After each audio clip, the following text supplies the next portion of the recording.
You ordered rocks? He asked, gesturing towards the enormous bags piled on the truck bed. A lot of rocks. Pebbles, actually, I corrected him. Glow-in-the-dark pebbles. He stared at me for a long moment, then shook his head and muttered something about crazy suburbanites. Let's be honest, my front lawn wasn't going to win any Yard of the Month awards. It wasn't a disaster zone by any means, but it definitely wasn't the picture-perfect golf course green expanse that seemed to be the standard in Oak Bay estates. There were a few brown patches, casualties of the recent dry spell. A scattering of dandelions added a splash of, unwanted apparently, yellow. And there was the occasional bare spot where Buster, my golden retriever, liked to dig for buried treasures, mostly his own tennis balls. My lawn wasn't exactly winning any awards. It had a few brown patches, some dandelions, and the occasional bare spot where the dog liked to dig. But it was my lawn, and I was perfectly happy with it, I thought, surveying my slightly less than perfect patch of green.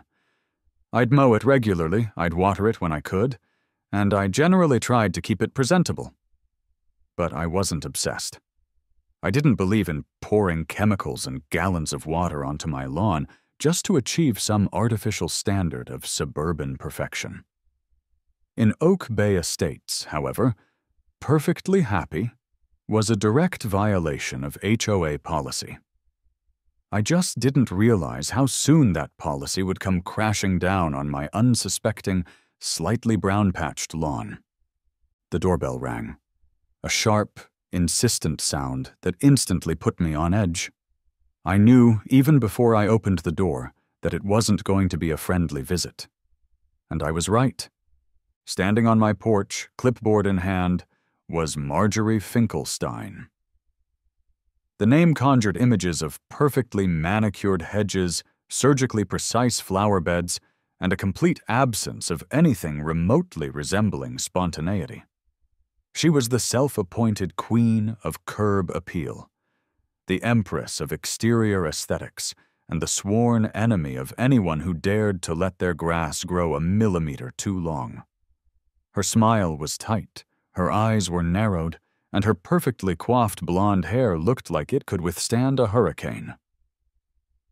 "Mr. Thompson," she began, her voice dripping with a mixture of disapproval and condescension, "I'm afraid we have a problem with your lawn." She said lawn as if it were a synonym for crime scene. "A problem?" I asked, feigning innocence. "What seems to be the issue?"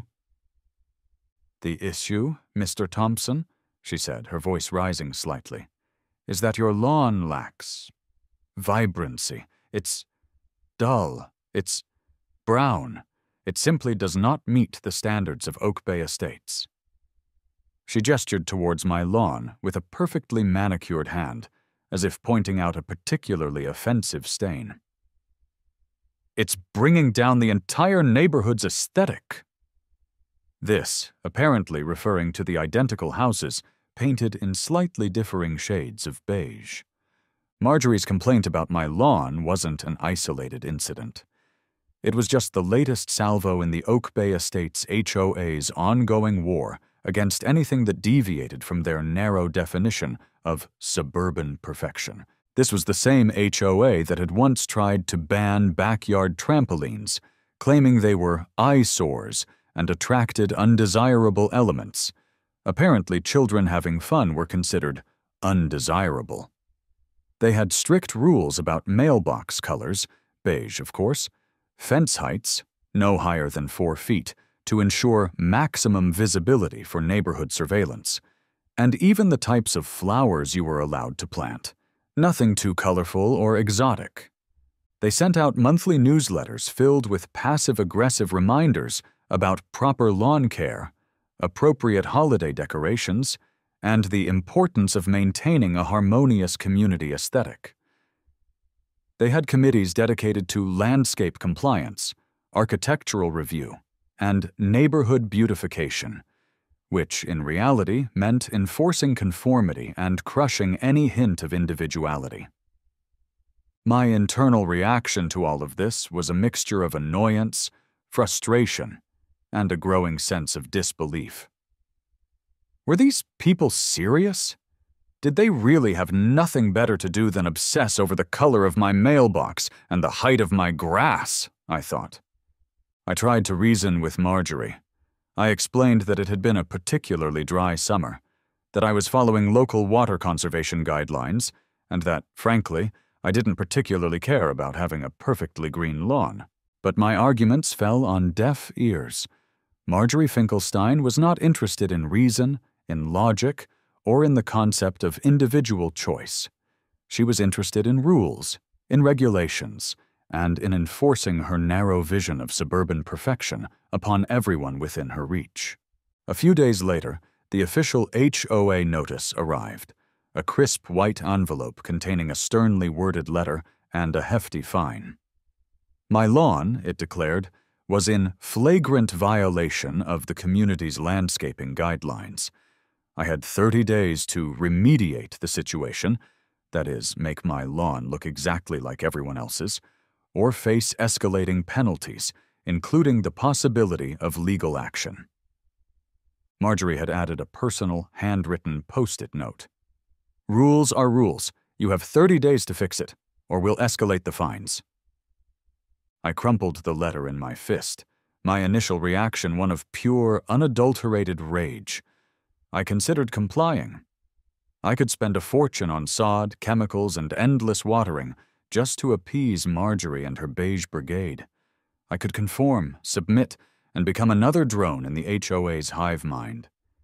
But then, something shifted. A spark of rebellion ignited within me. I was tired of the rules, tired of the restrictions, tired of the constant pressure to conform. I looked out at my slightly less than perfect lawn, and a new idea began to take shape. A crazy idea, a brilliant idea, an idea that would not only solve my lawn problem but also drive Marjorie Finkelstein absolutely insane. If Marjorie wanted a vibrant lawn, I'd give her a vibrant lawn. I'd give her a lawn so vibrant, so unexpected, so utterly un-Marjorie-like that it would make her perfectly coiffed hair stand on end, I thought, a mischievous grin spreading across my face. Glow-in-the-dark Pebbles. It was the perfect solution. It was landscaping, technically. It wasn't grass, so it couldn't violate the grass height or grass color rules. And it was, without a doubt, the most gloriously inappropriate response to Marjorie's demand for vibrancy that I could possibly imagine. "Marjorie Finkelstein, you want a war on grass? You've got one. Prepare to be illuminated," I declared internally, already picturing Marjorie's horrified reaction to my glowing, otherworldly creation. The battle lines were drawn, and I was ready to fight. With the seed of my glow-in-the-dark revenge firmly planted, I turned to the internet, the source of all great and terrible ideas. I needed to find a way to make my lawn vibrant, but in a way that would completely bypass the HOA's ridiculous restrictions on grass. My initial searches were, admittedly, a bit all over the place. I looked at artificial turf, drought-resistant ground cover, and even considered painting my lawn green, a fleeting thought, quickly dismissed as too normal. But then I stumbled upon something unexpected, something magical, something luminescent. Glow-in-the-dark Pebbles. My browser history went from drought-tolerant grass seed to glow-in-the-dark rocks wholesale in record time. I chuckled as I delved deeper into this strange and wonderful world. These weren't your average glow-in-the-dark toys. These were specially treated stones, designed for landscaping that absorbed sunlight during the day and emitted a soft, ethereal glow at night. They came in various colors, blue, green, aqua, and were, according to the product descriptions, completely safe for the environment and required absolutely no maintenance. I read about their properties, the intensity of the glow, the duration of the luminescence, the best methods for installation. I learned that they were made from a special type of resin infused with phosphorescent pigments. I learned that they were weather-resistant, durable, and could last for years. And, most importantly, I learned that they were perfectly legal.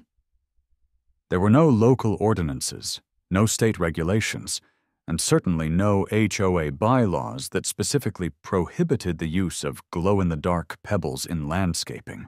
It was a loophole big enough to drive a truckload of glowing rocks through.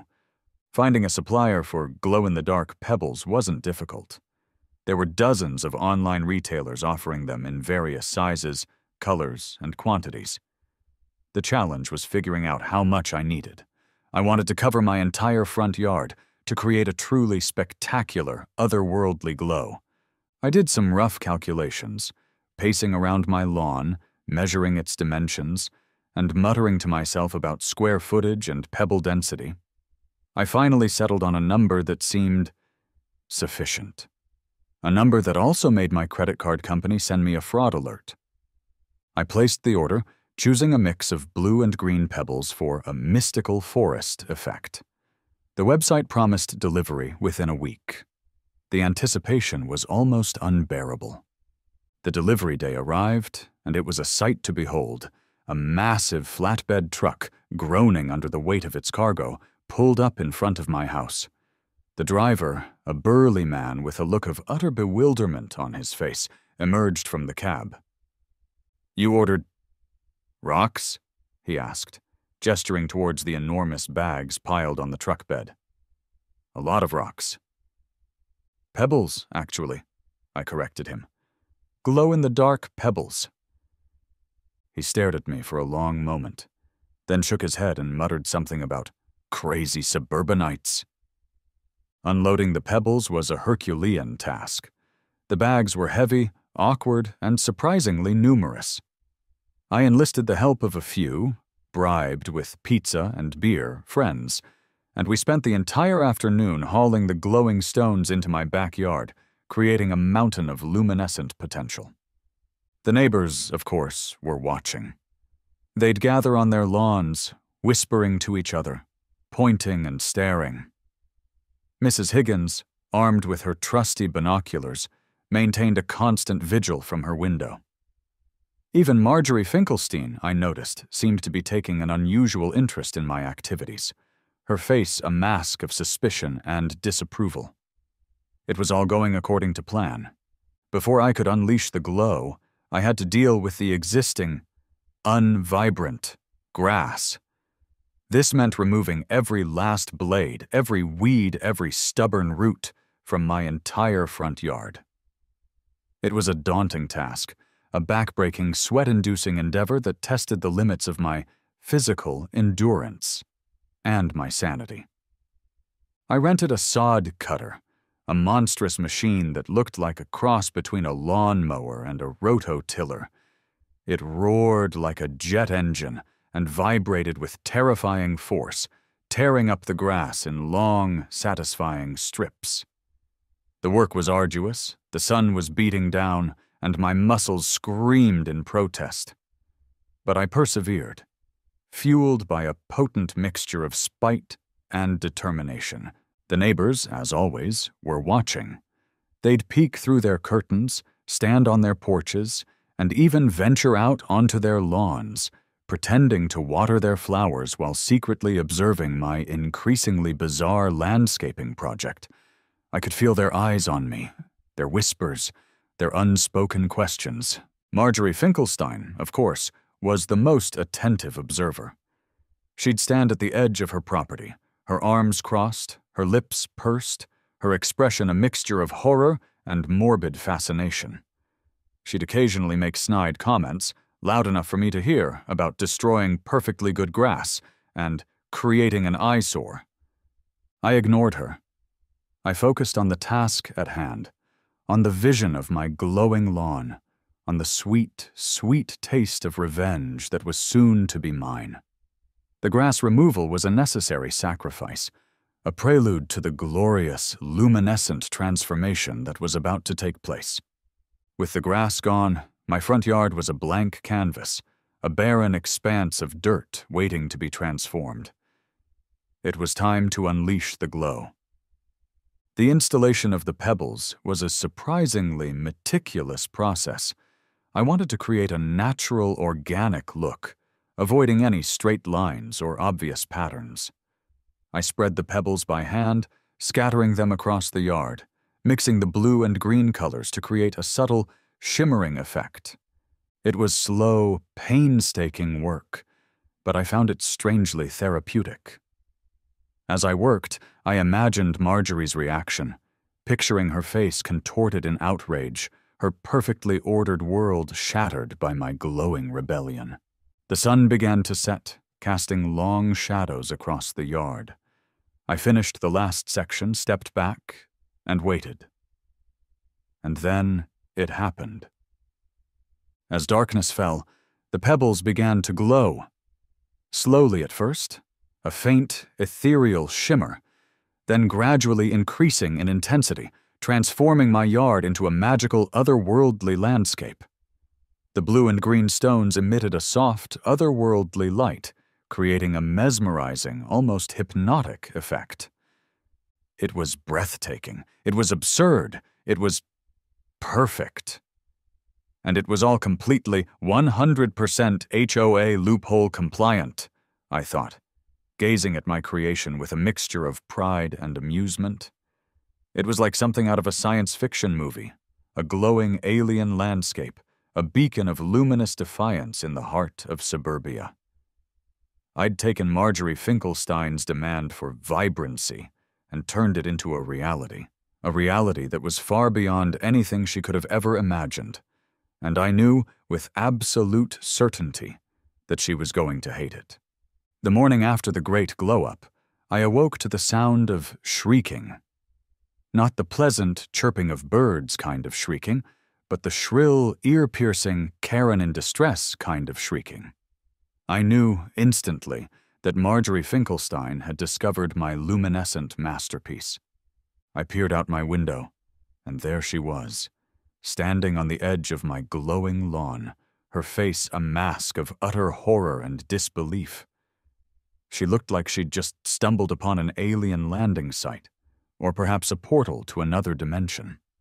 Her perfectly coiffed hair was slightly disheveled, her pastel cardigan was askew, and her mouth was moving, but no coherent words were coming out. I grabbed a cup of coffee, strolled outside, and feigned surprise.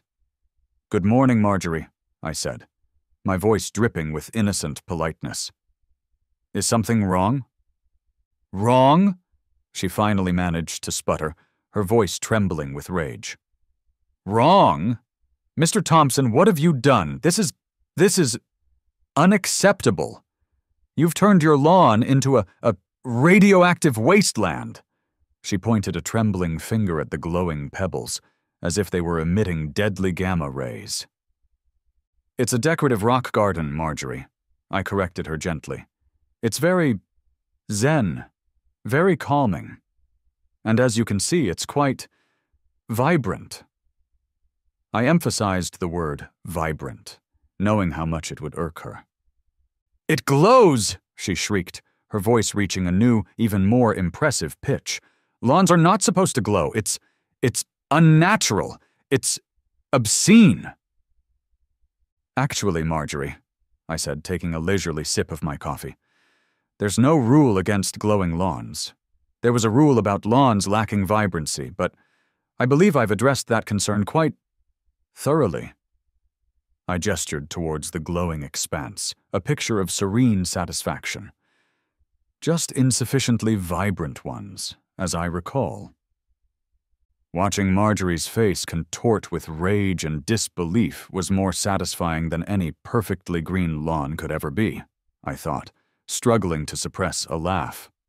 Her eyes were bulging, her fists were clenched, and she was practically vibrating with fury.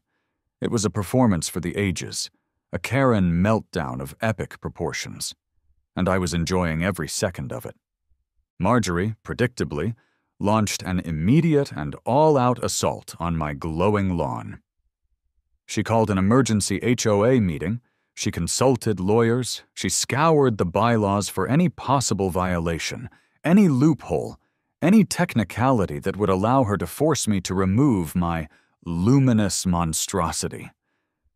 But she found nothing.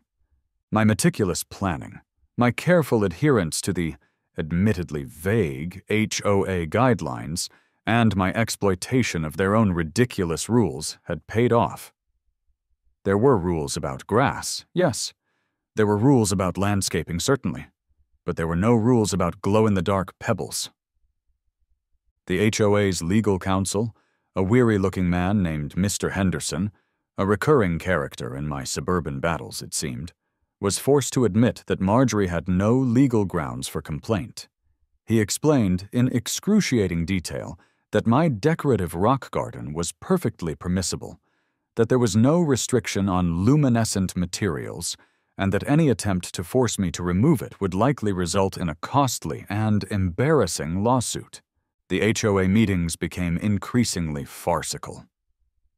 Marjorie would rant and rave, demanding action, while the other members, increasingly intimidated by me and amused by me, would shuffle their feet and look at the ceiling.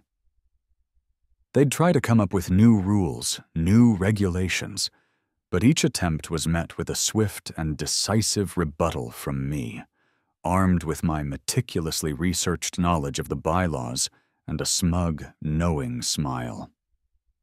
It was like watching a chess match where one side only had pawns and the other side had a glowing, radioactive queen. While Marjorie fumed and plotted, something unexpected happened. The neighborhood embraced my glowing lawn. At first, there were the curious stares, the hesitant questions, the whispered conversations. But soon, people started to like it. Families would stroll by in the evenings, admiring the soft, ethereal glow.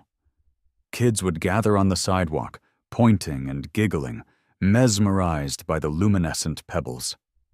Even some of the grumpier neighbors, the ones who'd initially sided with Marjorie, started to come around. "It's different," Mr. Henderson, not the lawyer, admitted one evening, as he stood at the edge of my yard, gazing at the glowing expanse. "But I kind of like it. It's peaceful." The glowing lawn became a local attraction, a quirky landmark, a source of neighborhood pride. People would bring their out-of-town guests to see it, boasting about the crazy glowing yard on their street. It was a conversation starter, a source of amusement, and a welcome distraction from the usual monotony of suburban life. Even the dogs seemed to approve, their nightly walks now illuminated by the soft, otherworldly glow. It was a community triumph, a victory of individuality over conformity, and a testament to the power of glow-in-the-dark pebbles. And then, of course, it went viral.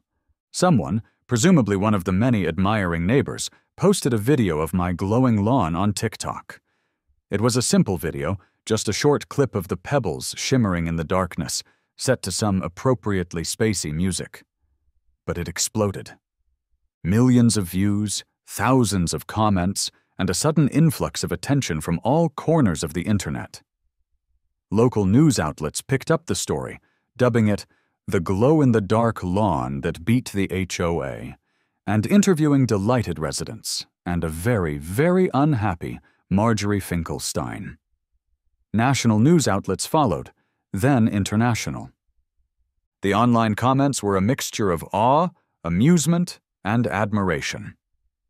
"This is the most epic revenge story I've ever heard," one user wrote. "HOAs are the worst.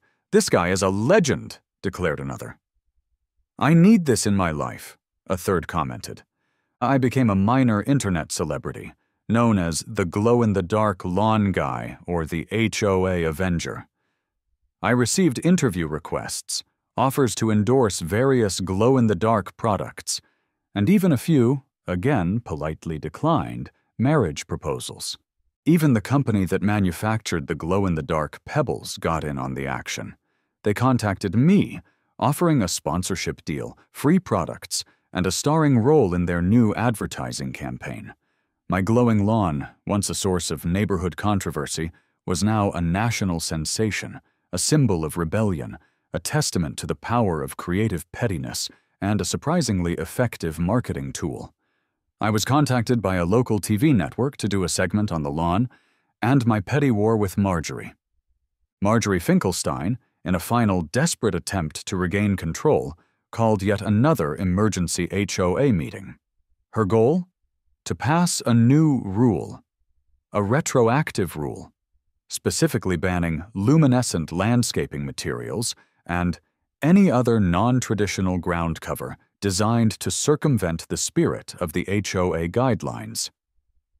But this time, it was different. The neighborhood, once cowed by her authority, had found its voice. Inspired by my glowing rebellion and fueled by the sheer absurdity of Marjorie's obsession, they turned against her. The meeting, which Marjorie had envisioned as a triumphant return to power, became her final humiliation. Her proposed rule change was met with open mockery, laughter, and a resounding no vote. The residents of Oak Bay Estates, it turned out, were quite fond of their glowing lawns, their quirky landmark, and their newfound freedom from HOA tyranny. They were not about to let Marjorie take that away from them. The tide had turned. The queen had been dethroned. And her reign of beige was over. My glowing lawn, once an anomaly, a solitary beacon of rebellion, became the catalyst for a neighborhood-wide transformation. Inspired by my example, other residents of Oak Bay Estates started embracing the glow. Mr. Henderson, freed from his grass-related anxieties, installed a glowing pathway leading to his front door. Mrs. Gable, her petunias now illuminated by a soft blue light, declared it much more aesthetically pleasing than her previous non-glowing landscaping. Even some of the more conservative neighbors, the ones who'd initially sided with Marjorie, started experimenting with glow-in-the-dark accents, adding a touch of luminescent magic to their flower beds and walkways.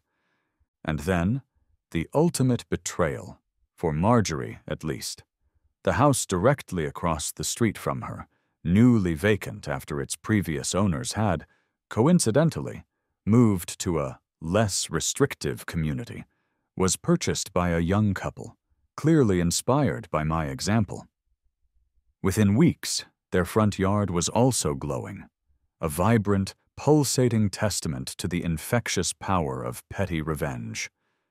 It was the final nail in Marjorie's coffin, the ultimate symbol of her defeat. Her own next-door neighbor had joined the glowing revolution. The icing on the cake, the cherry on top of my glowing sundae of victory, came in the form of an unexpected award. The city of Alexandria, recognizing the environmental benefits of my alternative landscaping, presented me with a Water Conservation Award. It turned out that replacing my water-guzzling lawn with drought-resistant pebbles had significantly reduced my water consumption, making me a model of environmental responsibility. The irony, of course, was delicious. Marjorie, in her obsessive quest for a perfectly green lawn, had been advocating for the opposite of water conservation. My radioactive wasteland, as she'd called it, was actually a shining example of sustainable landscaping. The award ceremony was a small, local affair, but it was covered by the local newspaper, complete with a photo of me standing proudly in front of my glowing lawn, holding a certificate and grinning like a madman. I framed the article and hung it in my living room, a constant reminder of my triumph over HOA tyranny. The final act of the drama played out, as many suburban dramas do, with a moving truck. Marjorie Finkelstein, defeated, humiliated, and utterly unable to cope with the glowing revolution she'd inadvertently sparked, put her house up for sale and moved away. I watched from my window as the movers loaded her belongings into the truck, her perfectly organized furniture, her beige-toned accessories, her collection of inspirational wall art. It was the end of an era, the final definitive victory. The queen of the HOA had been dethroned, her reign of terror over, her legacy reduced to a cautionary tale whispered among the neighbors. She didn't even look my way. And so I remained, the mostly benevolent ruler of my glowing kingdom, the unlikely champion of suburban freedom. My lawn, once a source of contention, was now a symbol of victory, a testament to the power of creative defiance, and a constant source of amusement. It was a warm summer evening. I was sitting on my porch, sipping a glass of iced tea, admiring the soft, ethereal glow of my luminescent landscape. The neighborhood was quiet, peaceful, and bathed in the gentle, otherworldly light of a dozen glowing yards. A new neighbor, a young woman who'd just moved in down the street, strolled by. "Excuse me," she said. "I just have to ask, what's the deal with all the glowing yards around here?" I smiled.